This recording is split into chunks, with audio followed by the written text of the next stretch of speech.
come and go. We all have. I used to go up to WHBK and sit there and watch JP Chill, see all these cats just come and go, and they don't exist. It's nowhere on the radar, in no book or directory anywhere that shows that you ever existed at any place or time. So to leave your mark in this world at any place or time is dope.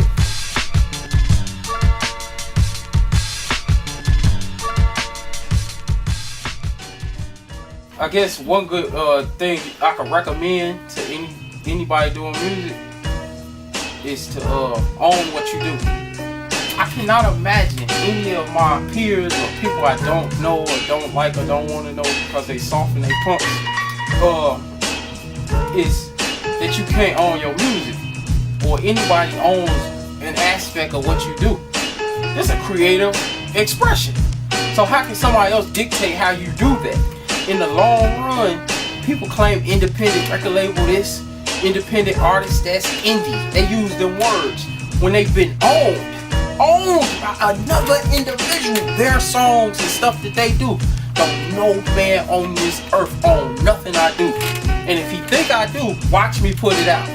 Watch me put it out. I bet your money I'll put it out right then when you step up and say that you own a piece of something I've recorded. And that's one good thing I can say from the beginning of doing this to now, and having that experience of being able to manually do things, etc., and creating that type of legacy, is the fact that I've always owned every acapella or anything that I've been associated with, every aspect of it.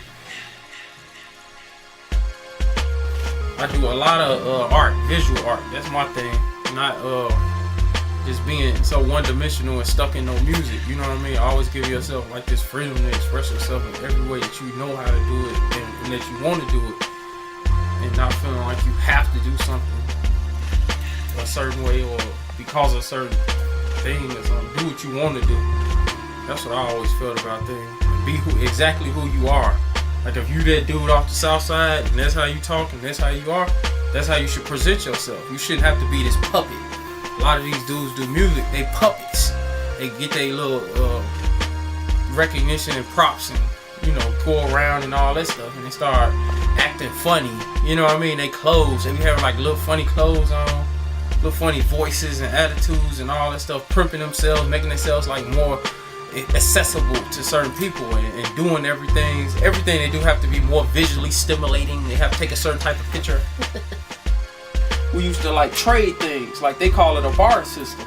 We were more family oriented, so when we did things, we did them from the heart. We've lost that mentality, so we got to kill that way of thinking, because that's the type of savage lifestyle that was kind of beaten into us because of the savage individuals that we've, you know, been bred into being.